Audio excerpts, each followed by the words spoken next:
There's a word for that dizzy, electric, you can't eat, you can't sleep state, where you replay text messages like they're sacred scripture. Some of you may have heard of limerence.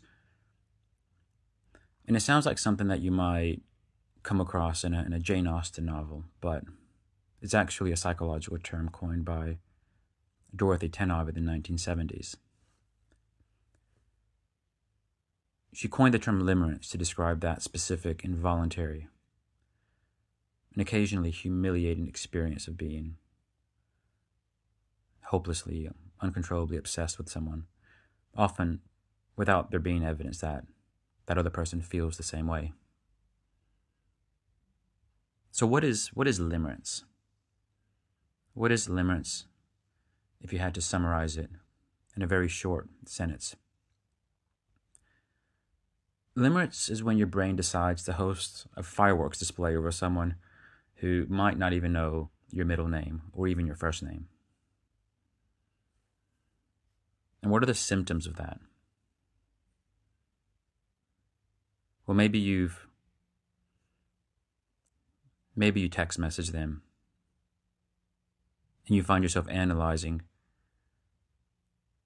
an emoji for some hidden meaning or a very short comment as being a decoded message where you're trying to find the holy grail, that meaning behind the comment, when actually maybe it was just a comment. You do those mental reruns. It's like a 24/7 streaming service that you dedicate just to one person. You find yourself in excessive daydreaming, constructing entire imaginary relationships. And then you fall deeply into those stories you create for yourself, creating all kinds of plot twists and seeing the characters develop in your own mind. And then you have that emotional whiplash. Maybe you don't hear from them for a while, but then they smile at you.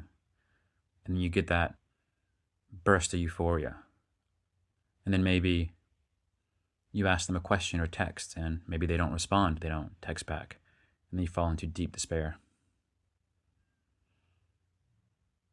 It's like your imaginary dynamic with them is a stock market, and your self-esteem is the stock price in a very volatile market, the ups and downs. That's what the emotional whiplash is like. And it's quite funny because with limerence, you can come up with the most ridiculous rationalizations around what you think is happening. You might say things like, oh my goodness, they stared at me for half a second longer today. That must mean they're in love. Or that must mean they're trying to send me a subliminal message. And of course you believe it. And you spend a lot of time trying to work out what that message is. So what is limerence? And is it like love? And the answer, no, limerence is not love.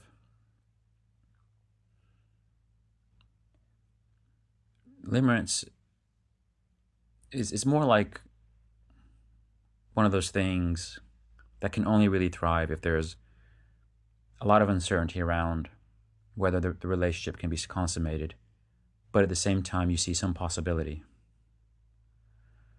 And you can't really know the person too well because you need your imagination to fill the gaps.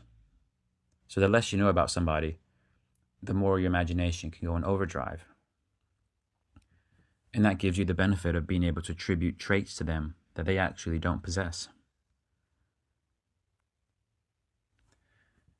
And there's been a lot of research on that. And neuroscientists, they've looked at the brains of people in love and found that they resemble the brains of people on drugs. Love is one of the natural highs. And limerence is a particularly potent example. Even though limerence isn't love, it does something to your brain in a more exacerbated way. Dopamine floods your system. Every time the person you're focused on does something that you can see as positive.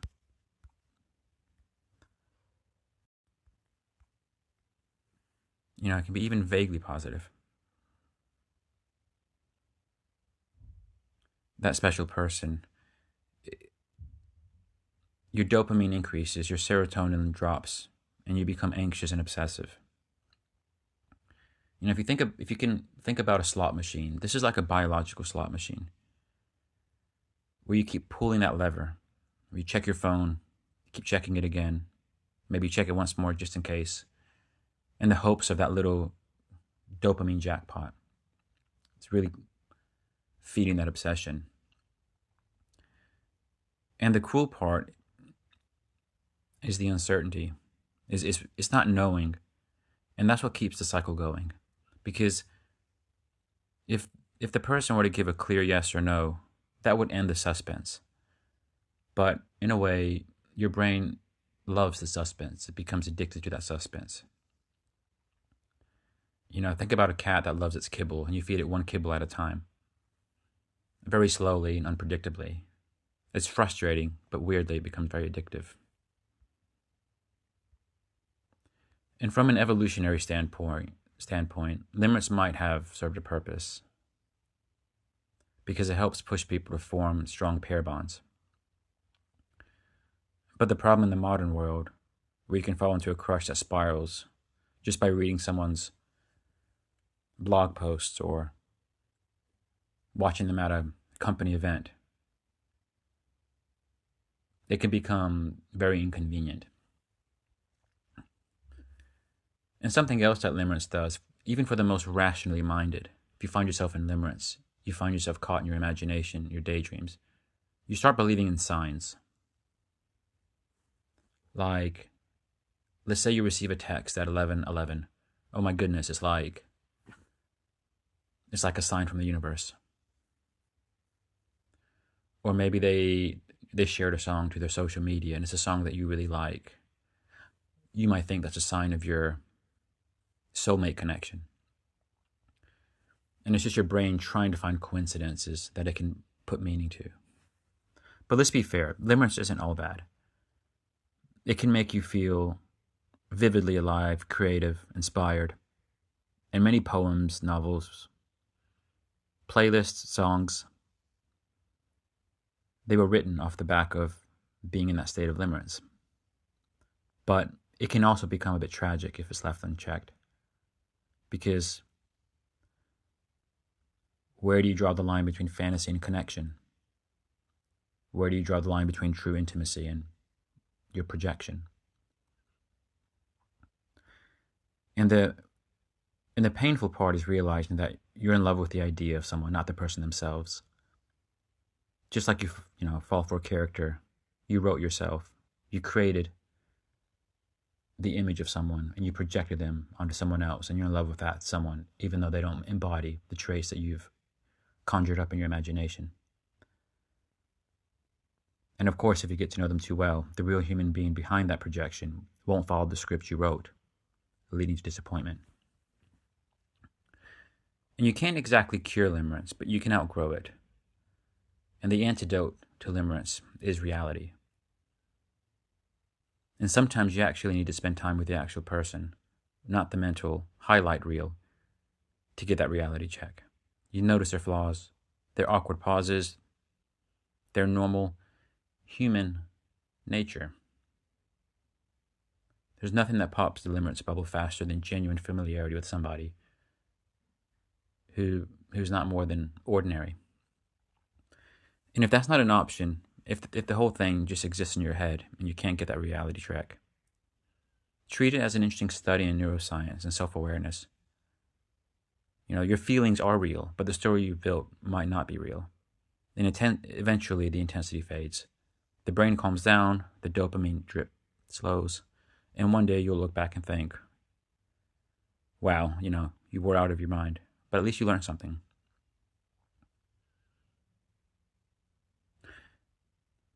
So, limerence, just a final thought, reminds us that the human brain is a hopeless can become a hopeless romantic with a flair for drama. And sometimes those things can be transformed into art, can set you down certain paths. You know, when your mind sees a maybe, it can see that as destiny. Where it sees ambiguity, that's the groundwork for new arts. And the most coincidental of coincidences can seem to have cosmic significance. So no, it's not exactly rational, but then again, neither is love.